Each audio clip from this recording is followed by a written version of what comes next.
ناظرین اکرام السلام علیکم. ہماری خاص پیشکش راہ نجات میں آپ کا تہہ دل سے خیر مقدم ہے. میں ہوں اطہر سعید، آپ کا میزبان آپ کے ساتھ. اور ناظرین، آپ کے تمام تر سوالات کے جواب دینے کے لیے اور ہمارے آج کے موضوع پر ہماری تفصیلی رہنمائی فرمانے کے لیے ہمارے ساتھ ہمارے اسٹوڈیو میں رونق افروز ہیں، معروف عالم، مفکر اور دانشور مولانا عبداللہ طارق صاحب.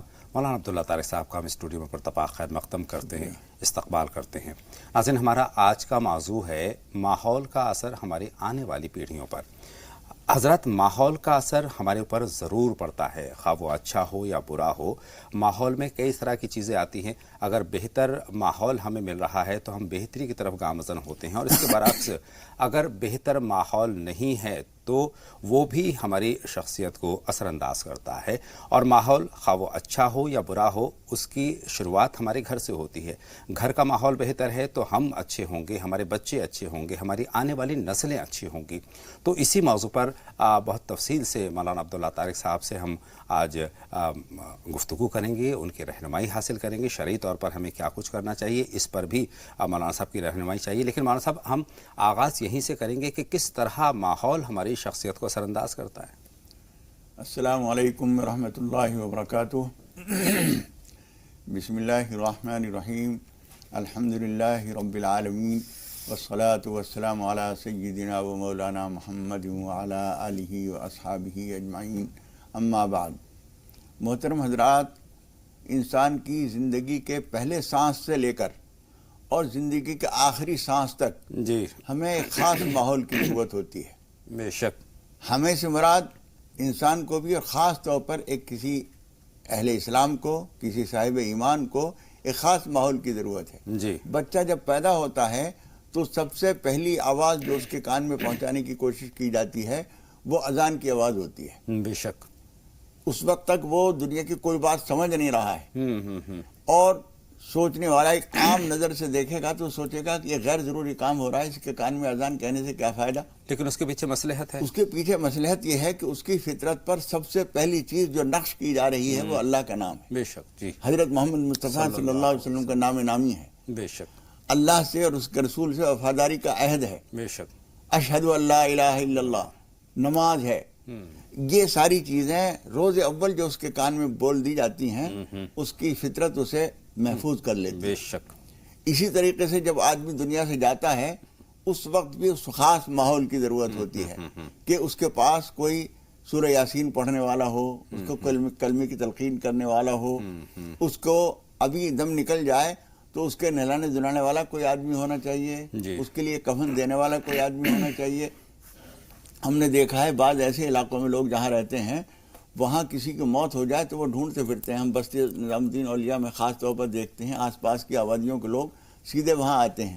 ہم نے دیکھا کہ جو لوگ ایسی جگہوں پر رہتے ہیں کہ وہاں تمام تر سہولیات ہیں، وہاں پر صاف ستھرا ماحول ہے. بے شک صاف ستھرا ماحول ہماری زندگی کے لیے بہت ضروری ہے، لیکن ساتھ میں وہاں پر اس طرح کی چیزیں جیسا کہ آپ نے فرمایا، نماز سے لوگ دور ہو جاتے ہیں، مساجد بہت دور ہوا کرتی ہیں. اس کے علاوہ خدا نخواستہ اگر کسی کا انتقال ہو گیا ہے تو غسل دینے والا تک وہاں غسل نہیں دینے والا ہے. نہیں ملتا، کفن دینے والا نہیں ملتا. ایسی عورتیں نہیں ملتی. کسی عورت کا انتقال ہوا ہے تو غسل دینے کے لیے مرد تو دیں گے نہیں. جی جی. کوئی عورت نہیں ملتی ہے. اس کا مطلب یہ ہوا ہے میں خاص ماحول کی ضرورت ہر حال میں رہتی ہے. مثال کے طور پر آپ یوں سمجھیے کہ بچے ہیں آپ کے ساتھ چھوٹے، آپ بہت صاف ستھرے ماحول کی تلاش میں ایسی کالونیوں میں تو چلے گئے. آپ جہاں تک صفائی کا تعلق ہے تو اپنے جہاں آپ رہتے ہیں وہاں صفائی کا اہتمام کیجئے. اسلام سے زیادہ دنیا کا کون سا مذہب ہے جس نے صفائی کی تاکید کی؟ بے شک بے شک بے شک. آج ہم دیکھتے ہیں کہ اگر جمعے کی اذان ہو گئی ہے، اگر ہم ایسے علاقوں میں رہتے ہیں جہاں پر مساجد ہیں، مساجد کی جب اذان کی صدا ہمارے کانوں میں پڑتی ہے تو خود بخود ہمارے قدم اٹھ جاتے ہیں اور اس طرف ہم گامزن ہو جاتے ہیں. اس کے برعکس اگر جیسا کہ ہم نے پہلے عرض کیا کہ ایسے علاقوں میں ہم رہتے ہیں جہاں پر مساجد دور دور تک نہیں ہے تو وہاں بہت دشواری ہوتی ہے، اور 5 وقت کی اذان کی آواز آپ کے کانوں میں پڑ رہی ہے، اپنے علاقوں میں پڑ رہی ہے، تو 4 وقت یا 3 وقت تو آپ ضرور ہی جائیں گے، مسجد کا رخ ضرور کریں گے. ایک آدھ وقت اگر آپ مجبوری میں گھر پڑھ لیں وہ دوسری بات ہے، لیکن ایسے علاقوں میں آپ نماز سے آہستہ آہستہ آہستہ آہستہ دور ہو جاتے ہیں. آپ تو اس طریقے سے دور ہوتے ہیں اور آنے والی جو نسلیں ہیں وہ بالکل ہی اس کو جانتی ہی نہیں. اور ایک بات یہ سمجھنے کی ہے کہ مذہب اور اسلام اور عبادت جو ہے ہرگز شخصی چیز نہیں ہے. جی جی ہرگز شخصی چیز نہیں ہے, اجتماعی چیز وہ ہے. اجتماعی چیز ہے. وَارْكَعُوا مَعَ الرَّاكِعِينَ, قرآن مجید میں اللہ تعالیٰ فرماتا ہے رکوع کرنے والوں کے ساتھ رکوع کرو, یعنی جماعت کے ساتھ نماز پڑھو. اذان کی آواز جس ماحول میں نہیں آ رہی ہے وہاں شیطانی اثرات غالب ہو جاتے ہیں, آدمی رفتہ دور ہو جاتا ہے. بچوں کو معلوم نہیں ہے. مجھے حیرت ہوتی ہے ان لوگوں پر جو دور تک کہیں سے آواز نہیں آ رہی, بچے واقف ہی نہیں ہیں. جی. باپ نماز گھر میں پڑھ لیتا ہے. اجتماعیت کی شان جو ہوتی ہے وہ آدمی کے کمزور ارادوں کو بھی مضبوط کر دیتی ہے. بے شک بے شک بے شک. چاروں طرف سے اذان کی آوازیں آ رہی ہیں. بے شک. دل میں اگر ارادہ کمزور بھی ہے تو آدمی سوچتا ہے چلو چلتے ہیں, اذان ہو گئی ہے, جا کے نماز پڑھ لیتا ہے آدمی. اور جماعت کی خاص بات یہ ہے کہ آپ کی نماز میں کچھ کمزوری بھی ہے, کہیں بھول چوک کی, آپ کی نماز ہو جائے گی. امام کے ساتھ آپ نے نماز پڑھی, جیسے کسی ٹرین کے جڑے ہوئے ڈبوں میں کسی کا پہیا وہیا خراب بھی ہے تو کوئی بات نہیں, وہ کھینچا ہوا چلا جائے گا. اسی طریقے سے جماعت کے ساتھ نماز پڑھنے میں ہر کمزور سے کمزور نماز بھی اس کے ساتھ مقبول ہو جاتی ہے. اس لیے اس بات کو دیکھنے کی ضرورت ہے کہ ہم کس ماحول میں رہتے ہیں. ہمارے بچے اذان کی آواز سنتے ہیں یا نہیں سنتے ہیں. مسجد کے ماحول میں جب چھوٹے بچوں کو ہم لے کے جاتے ہیں تو آپ کے بغیر بولے جی بہت سی چیزیں وہ آنکھوں سے دیکھ کر سیکھتے ہیں. بے شک. جی یہ سامنے ایک صاحب کھڑے ہوئے ہیں, یہ کون ہیں؟ امام صاحب ہوتے ہیں. یہ 4-6 صفیں جو پیچھے لگی ہوئی ہیں ان کے اللہ اکبر کہتے ہی وہ جھکے تو یہ سارے بھی جھک گئے. وہ کھڑے ہوئے تو یہ بھی کھڑے ہو گئے. انہوں نے اللہ اکبر کہہ کے سر سجدے میں رکھا تو یہ سارے بھی چلے گئے. یہ منظر جو ہے ان کو بہت کچھ سکھایا اور بغیر سکھائے وہ خود بخود سیکھنے لگتے ہیں. بہت ساری ایسی چیزیں, ہزاروں چیزیں ایسی ہیں جو بچہ ماحول سے سیکھتا ہے. مولانا صاحب, ہمیں اپنے بچوں کو اب مساجد کی طرف ضرور لے جانا چاہیے. اس سے زندگی جینے کا طریقہ آتا ہے. نماز ویسے بھی بہتری کی طرف لے جاتی ہے. بچوں کو ہم نماز کے لیے لے جائیں گے, بچوں کو ہم اسلامی ماحول دیں گے تو ایک بہتر شہری بنیں گے اور ایک بہتر انسان بنیں گے. یہ بالکل صحیح بات ہے. اور بہت سارے میں نے ایسے دیکھا ہے. میں ان تمام حضرات سے یہ بھی کہنا چاہتا ہوں کہ بچوں کو ساتھ لے جانا چاہیے. جو لوگ ساتھ لے جاتے ہیں تو ان کو بچوں کو اچھی نظر سے نہیں دیکھتے. کئی بار کہتے ہیں کہ جھڑک دیتے ہیں کہ ادھر کھڑے ہوئیے, ادھر کھڑے ہوئے. بچوں کو بہت پیار سے بہت مناسب جگہ پر ان کو کھڑا کر دینا چاہیے. 2 باتیں ہیں. جی. ایک حدیث شریف تو یہ ہے جنبوا مساجدکم صبیانکم وبیعکم وشراءکم, اپنی مسجدوں کو پاگل لوگوں سے, بچوں سے اور خرید فروخت سے بچاؤ. کچھ لوگ یہ کہتے ہیں یہ حدیث ضعیف ہے, لیکن ضعیف نہیں, کئی سندوں سے یہ روایت کی گئی ہے, اس لیے مضبوط حدیث ہے. لیکن اس سے مراد وہ بچے ہیں جو ابھی پیشاب پخانے کے شعور بھی نہیں رکھتے, ان کو نہیں لے جانا چاہیے. ان کو نہیں لے جانا چاہیے. یا وہاں جا کے کودتے پھاندتے پھریں گے, پھریں گے, صفوں کے بیچ میں سے گزریں گے. ایسے ناسمجھ بچوں کو تو نہ لے جائیے, لیکن ذرا تھوڑے سے جو سمجھانے سے مان جائیں ان سے کہا جائے بیٹے یہیں کھڑے رہنا. اور آپ ان کو لے کے سب کے ایک طرف کھڑے ہو جائیے. اگر کوئی بچہ کچھ کر رہا ہے تو اس کو نرمی سے سمجھائیے, اس لیے کہ وہ ٹریننگ لے رہا ہے. صحیح. آپ اس کو یہ نہ سمجھیے کہ پورا نمازی بن گیا ہے اب یہ غلطی کیوں کر رہا ہے. اس کو یہ سمجھیے کہ سیکھنے آیا ہے تو اس کے ساتھ ہمدردی کیجیے, استاد بن کر کیجیے, دشمن بن کے بات نہ کیجیے. جن بچوں کا شعور بیدار ہو جائے ان بچوں کو لے جانا چاہیے. ان کو لے جانا چاہیے. اسی وجہ سے بتایا گیا ہے کہ گھر کے اندر بھی کچھ نماز پڑھنی چاہیے. جی. حضور اکرم صلی اللہ علیہ وسلم فرماتے ہیں کہ نوافل اور سنتیں گھر پہ بھی جا کے پڑھا کرو, گھروں کو قبرستان نہ بنا دو. مطلب یہ کہ گھر کی خواتین بھی نماز پڑھ رہی ہیں تو چھوٹے بچے ان کو نماز پڑھتے ہوئے دیکھ رہے ہیں, گھر کے مرد بھی نماز پڑھ رہے ہیں, بچے ان کو دیکھ رہے ہیں, مسجد میں جا کر دیکھ رہے ہیں, اذان کی آواز سن رہے ہیں. یہ ماحول جو ہے آدمی کی تربیت کرتا ہے, تعلیم دیتا ہے. بے شک. ان کو سنبھالنے کی ضرورت ہے. اسی طریقے سے ہم یہ نہیں کہتے کہ دوسروں سے رابطہ نہ رکھا جائے, لیکن اپنے ماحول کو برقرار رکھنا بہت بڑی ضرورت ہے. اب کبھی کبھی ایسا ہوتا ہے کہ جیسے میں نے ابھی مثال دی, آدمی کا آخر وقت ہے, کون سنبھالے گا اس کو؟ صحیح. اس کے لیے ضرورت ہے کہ اپنے ماحول میں, اپنے آس پاس کے ماحول میں ہم ہوں تو غسل دلانے کے لیے, کفن کے لیے, تدفین کے لیے لوگ موجود ہوں. مولانا صاحب یہاں پر میں اپنا ایک واقعہ سنانا چاہتا ہوں. بلکہ ہماری ایک ساتھی تھی, ان کا حادثے میں انتقال ہو گیا, اور انتقال ایسی جگہ پر ہوا, ایسی جگہ پر وہ رہتے تھے جہاں پر اپنی آبادیاں دور دور تک نہیں تھیں, جہاں کوئی یہ بتانے والا نہیں تھا کہ انتقال کے بعد کیا کچھ کرنا چاہیے, سب سے پہلے کیا کرنا چاہیے, غسل دینے والا کون ہونا چاہیے, کفن کیسا ہونا چاہیے. تمام تر چیزیں جو ضرورت پڑتی ہیں, عین ضرورت پڑتی ہیں, ان چیزوں کے لیے ہم نے دیکھا بہت افسوس ہوا. ہم نے 10 کلومیٹر 15 کلومیٹر دور سے غسل والا منگایا, دوسری تمام تر چیزوں کا انتظام کیا, ٹیمپو کا انتظام کیا. تو یہ تمام تر چیزیں بہت افسوسناک ہوتی ہیں. اور دوسرے کی اتنی دور سے آنے والا بھی دشواری محسوس کرتا ہے. بے شک. جی. آپ محلے میں ہیں, 10 قدم 50 قدم 100 قدم پہ کسی کو بلا لیا وہ چلا بھی جائے گا. اب اسے گاڑی میں لے کے آپ جا رہے ہیں, پھر وہاں غسل دلائے گا, پھر وہ آئے گا, سارا دن اس کا خراب ہوگا, تو وہ بھی تنگی محسوس کرتا ہے. تو اس طرح کے مواقع کے لیے ضروری ہے کہ ایسا ماحول ہو, ایسا ماحول ہو جہاں ہمیں ماحول جو ہم کچھ سکھا رہے ہیں, ماں باپ جو کچھ سکھا رہے ہیں وہ سکھا رہے ہیں, اس کے علاوہ ماحول بھی ایسا ہو جو تربیت کرے, جو بچوں کو سنبھالے, اور بہت ساری چیزیں ماں باپ کے بتائے بغیر بھی ان میں آ جائیں.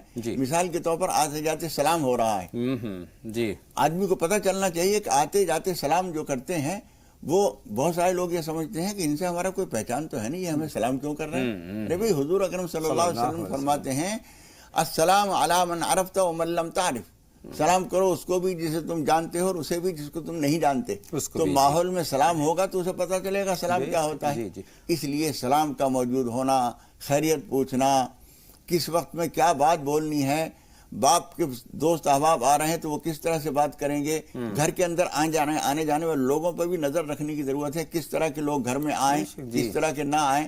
ایک آپ نے ایسے آدمی سے دوستی کر رکھی ہے جو شراب کا بری طرح سے عادی ہے, اب وہ اسے معلوم ہے آپ نہیں دیں گے تو اپنی جیب میں رکھ کے لے آیا ہے چھوٹی سی بوتل. اب آپ کے یہاں کھانا کھایا اور آپ سے پوچھ رہا ہے بھائی اطہر صاحب ذرا مجھے اس کے بغیر رہا نہیں جاتا ہے. اب بچے دیکھ رہے ہیں ہمارے پاپا کی دوستی کیسے لوگوں سے. حضور اکرم صلی اللہ علیہ وسلم تو یہ فرماتے ہیں کہ جس ٹیبل پر, جس دسترخوان پر شراب چل رہی ہو اس پہ بیٹھ کے تم پانی بھی نہ پیو, روٹی بھی نہ کھاؤ, وہ مجلس, وہ دسترخوان ہی ملعون ہے. آپ ایسے لوگوں سے دوستی کریں گے, یہ ماحول کی گندگی ہے جو بچوں میں ضرور اثر انداز ہوگی. اور یہ ماحول کا جو اثر ہے وہ آپ کے گھر سے شروع ہو جاتا ہے. گھر میں اگر آپ تہذیب کے ساتھ رہتے ہیں, آپ آداب کے ساتھ رہتے ہیں, اسلامی تعلیمات کو آپ فالو کرتے ہیں, مثال کے طور پر دسترخوان ہے, مثال کے طور پر آپ نے سلام کی بات کہی ہے, نماز کی بات کہی ہے, ایک دوسرے کے لحاظ کی بات ہم کریں, اس کا تو مثبت اثر پڑے گا. مولانا صاحب, ایک گھر کا ماحول یہ ہوتا ہے کہ گالی گلوچ ہوتی ہے, وہاں پر تو سے بات کرتے ہیں, دوسری اس طرح کی باتیں ہوتی ہیں. اگر آپ سگریٹ پی رہے ہیں, کچھ اور پی رہے ہیں, تو یہ تمام تر چیزیں ہماری آنے والی نسلوں پر خود بخود منتقل ہو جاتی ہیں.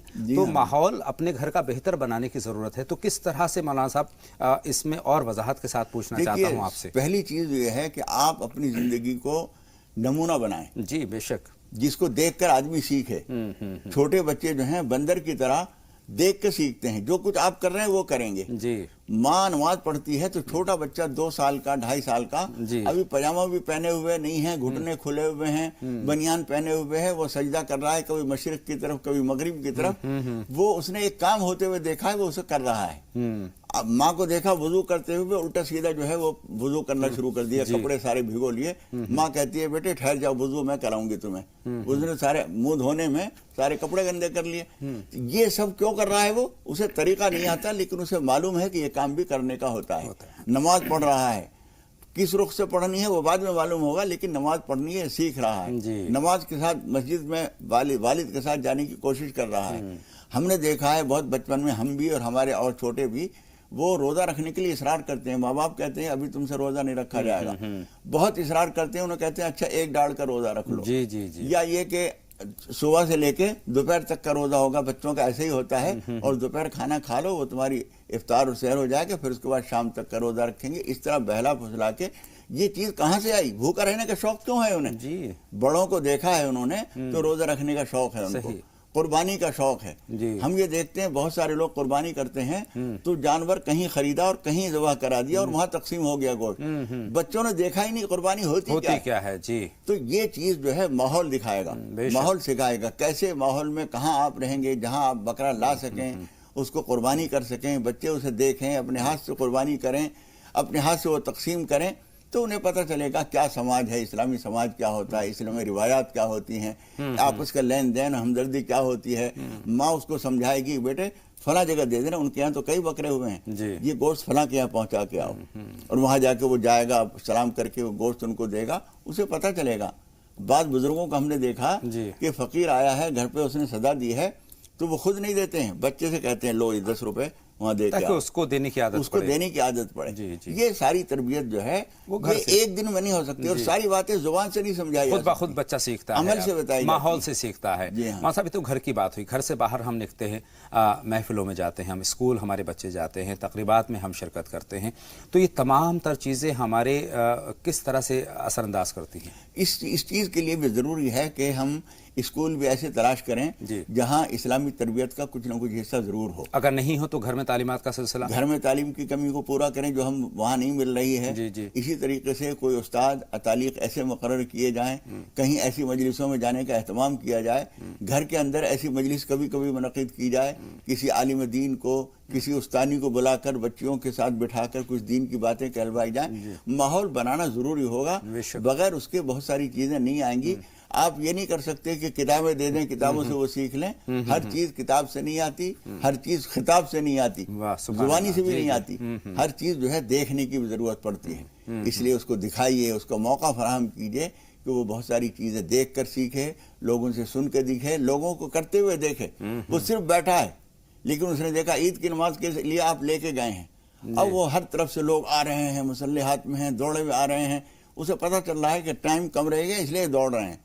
جب آئے تھے شروع میں اس وقت دوڑ نہیں رہے تھے لوگ, اس لیے ٹائم میں گنجائش تھی, اب دوڑ کے آ رہے ہیں. اس کا مطلب یہ ہوا کہ نماز بہرحال پوری ملنی چاہیے, اس لیے وہ ہر چیز کو دیکھ رہے ہیں, سمجھ رہے ہیں. یہ ساری چیزیں ماحول سکھاتا ہے. بے شک بے شک بے شک.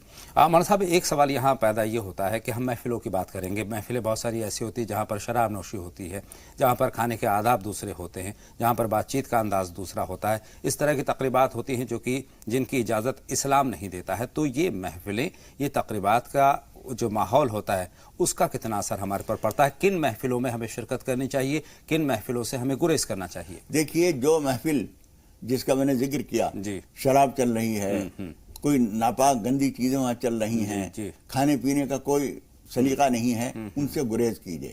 بے شک. رواداری کی کچھ حدیں ہیں.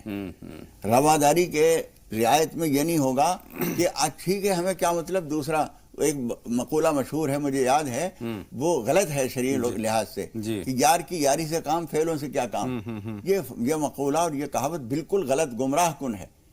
اگر یار غلط ہے تو آپ غلط ہو جائیں گے. دیکھیں ماحول کا اثر تو پڑے گا, ماحول کا ضرور اثر پڑے گا.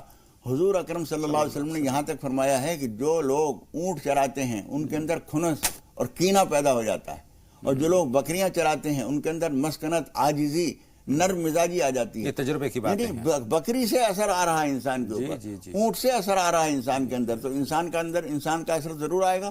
مجھے عربی کا ایک شعر یاد آتا ہے, ایک شاعر نے کہا ہے, اثر البلید الی الجلید سریتم.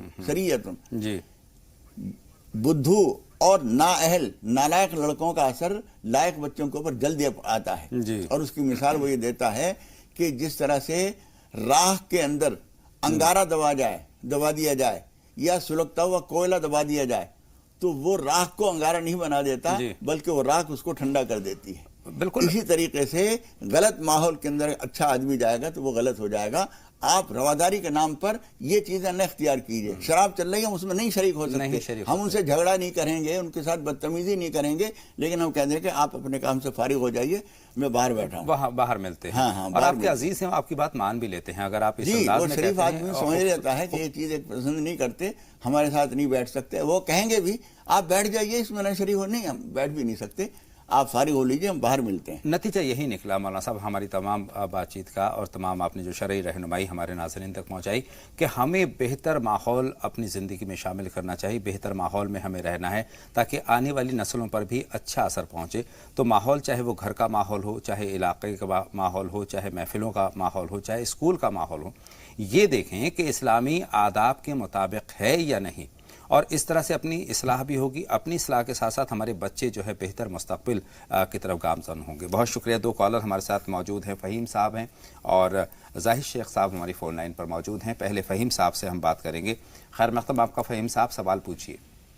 السلام علیکم. پہلے تو میں آپ کو لوگوں کو دعا عطا کرنا چاہوں گا کہ اللہ آپ کو سلامت رکھے. آمین. یہ ایسی سلسلہ چلتا رہے. اور میرے 2-3 سوال ہے, فون مت کھائیے. جی بتائیں. سوال بچے تعلق سے آپ نے کہا تھا, مطلب بچے کان میں اذان جو ہے, مطلب سیدھے کان میں اذان, الٹے کان میں کیا سلاد دینا چاہیے. دوسرا سوال میرا یہ ہے کہ مطلب حضرت علی اور بی فاطمہ رضی اللہ تعالیٰ دونوں کے بچپن میں ایک دوسرے کو دیکھا تھا, یہ سوال دوبارہ وضاحت آرام سے بتائیں فہیم صاحب، بتائیں، آپ کی کچھ باتیں ہم نوٹ بھی کرتے ہیں. جی بتائیں دوسرا سوال. جی دوسرا سوال یہ کہ بی فاطمہ اور حضرت علی نے بچپنے میں ایک دوسرے کو کیا دیکھا تھا.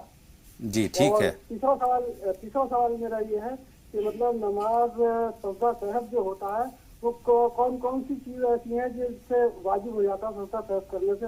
جیسے میں نے سنا کہ 56 طریقے ہیں، مطلب اس کا ایک صحیح سے تفصیل سے اگر بتا دیا جائے تو بہتر رہے گا تاکہ اوروں کو بھی پتہ چلے. انشاءاللہ کوشش کریں گے. بہت شکریہ. آپ کے 3 سوال ہم نے نوٹ کر لیے ہیں. زاہد صاحب کے پاس جائیں گے، ان کا سوال شامل کریں گے، لیکن درخواست یہ کرتے ہیں کہ ایک سوال پوچھیں یا بہت سے بہت اگر بہت ضروری ہے تو 2 سوال پوچھیں، چونکہ بہت سارے ضرورت مند جو ہیں وہ اپنی باری کا انتظار کرتے ہیں. زاہد صاحب فرمائیں. السلام علیکم. وعلیکم السلام. زاہد صاحب. ہاں میری بیٹی کا نام رکھنے کا ہے، کیا رکھنے کا پوچھنے کا تھا. بیٹی کے نام رکھنا ہے، اس کے لیے مشورہ. بیٹی کتنے پیدا ہو؟ کچھ نام آپ نے اگر انتخاب کیا ہوا تو بتا دیں مولانا صاحب کو. الفیہ. الفیہ آپ نے سنا. اور کیا سوچا ہے؟ ایک نام سوچا ہے. بہت شکریہ. آپ کا سوال بھی ہم نے نوٹ کر لیا ہے. وہ کالرز ہماری فون لائن پر موجود ہیں، ان سے بات کرتے ہیں. سلیم صاحب اس وقت ہماری فون لائن پر موجود ہیں اپنے سوال کے ساتھ. فرمائیں سلیم صاحب، کیا جاننا چاہتے ہیں؟ السلام علیکم. وعلیکم السلام. وعلیکم السلام. فرمائیں سلیم صاحب، کیا جاننا چاہتے ہیں؟ میں نے خواب دیکھا ہے کہ جیسے کوئی مجھے مار رہا ہے گولی، تو میرے ہاتھ میں ایک چاقو آ گیا اور میں نے اس کو مارا ہے اور وہ مر گیا، اس کے تمام خون نکلا ہے. دفاع میں چاقو. ٹھیک ہے. اور آپ بتائیں بہن یاسمین، آپ کا کیا سوال ہے؟ یاسمین صاحبہ خیر مقدم، آپ کا راہ نجات میں سوال پوچھیے. السلام علیکم. وعلیکم السلام. بہن یاسمین بتائیں کیا جاننا چاہتی ہیں؟ ہم جاننا چاہتے ہیں. ٹی وی کی آواز بند کر دیجئے اور اس کے بعد سوال پوچھیے. جی فرمائیں. وعلیکم السلام. بہن آپ کی آواز مل رہی ہے، لیکن سب سے پہلے آپ کو کرنا یہ ہے کہ اپنی ٹی وی کی آواز بند کرنی ہے اور اتنی دیر بند کرنی ہے جتنی دیر ہماری آپ کی بات چل رہی ہے. جی میرا 2 سوال ہے. جی. ایک پہلی سوال ہے کہ ایک خواب ہے جو ہم ہمیشہ دیکھتے ہیں کہ بس کسی نہ کسی شادی میں ویست ہیں، یا اپنے کا شادی ہے یا کسی پرائے کا شادی ہے. ہمیشہ روزانہ ایک قصہ ہوتا ہے میرے ساتھ. اور ایک ہے کہ دوسرا سوال. دوسرا سوال ہے کہ میرا طبیعت ہمیشہ خراب رہتا ہے. ٹھیک ہے بہن، آپ کے دونوں سوال ہم نے نوٹ کر لی ہے. مولانا صاحب سے رہنمائی کی نظر سے دیکھتے ہیں. مولانا صاحب جو پہلا ان کا خواب ہے، اکثر و بیشتر شادی دیکھتی ہیں. دیکھیے شادی دیکھتی ہیں آپ، کبھی کبھی شادی کا مطلب غمی بھی ہوتا ہے تعبیر کے لحاظ سے، اس لیے آپ اس کے لیے نماز توبہ پڑھ لیجئے، نماز حاجت پڑھ لیجئے، اللہ تعالیٰ سے دعا کر لیجئے، اللہ تعالیٰ فضل فرمائے گا. کچھ صدقہ ضرور نکال دیجئے، جو آپ کی گنجائش ہو، 200-400 روپے کسی بہت غریب آدمی کو چپ چاپ دے دیجئے. اور دوسرا طبیعت خراب رہتی ہے، وہ طبیعت خراب کا بھی حل انشاءاللہ اسی سے ہو جائے گا انشاءاللہ تعالی. اچھا بہن، بھائی سلیم نے جو سوال کیا ہے خواب کے تعلق سے کہ کوئی ان کو گولی مار رہا ہے. جی یہ ریئل لائف میں بھی ایسا کوئی امکان ہے، خدا نخواستہ کسی سے کوئی جھگڑا ہو جائے آپ کا، اور یہ بھی ممکن ہے کہ یہ اندرونی دنیا میں یعنی اثرات وغیرہ کے طور پر کوئی چیز ہو رہی ہو. اس لیے آپ کو نماز پناہ ضرور پڑھ لینی چاہیے، کم از کم 8 رکعت. سورۃ المؤمن میں اللہ تعالیٰ نے اور ایک دو جگہ بھی اللہ تعالیٰ نے فرمایا فاستعذ باللہ، اللہ تعالیٰ کی پناہ مانگو. تو نماز پناہ پڑھ کر سورہ فلق سورہ ناس میں پڑھی جاتی ہے، جس میں اللہ سے پناہ مانگنے کی ہی تعلیم ہے. وہ پڑھ کر اللہ تعالیٰ سے دعا کر لیجئے، اور آپ بھی کچھ نہ کچھ صدقہ ضرور نکال دیجئے. انشاءاللہ تعالیٰ کوئی ناگواری، کوئی حالات کی خرابی نہیں پیدا ہوگی اللہ کے حکم سے. اللہ حفاظت فرمائے ہم سبھی کی. زاہد شیخ صاحب کا اپنی بیٹی کے تعلق سے آپ سے مشورہ چاہتے ہیں. ایک نام انہوں نے پیش کیا ہے الفیہ. دیکھیے جو حضرات ہمارے پروگرام دیکھتے رہتے ہیں، ہم نے ایک طریقہ مستقل یہ اپنا رکھا ہے کہ ہم از خود نام نہیں بتاتے. اگر ہم کسی کو نام بتائیں، مثال کے طور تم فاطمہ نام رکھ لو، وہ کہیں فاطمہ تو اس کے اماں کا ہی نام ہے. جی ہم کہیں گے عائشہ رکھ لو کیونکہ تو اس کے بڑی بہن کا نام ہے. تو یہ پریشانی آتی ہے. اس لیے ہم یہ کہتے ہیں کہ اپنی پسند کے 3 نام ہمیں بول دیجئے، اس میں سے ہم کہہ دیں گے یہ نام ٹھیک ہے. یا کبھی ایسا ہوتا ہے تینوں نام صحیح نہیں ہوتے تو ہم کہتے ہیں کچھ اور سوچ کے بتائیے. لیکن انہوں نے الفیہ کہا ہے، کوئی حرج نہیں ہے، الفیہ نام ٹھیک ہے. الفیہ کا مطلب ہزاری،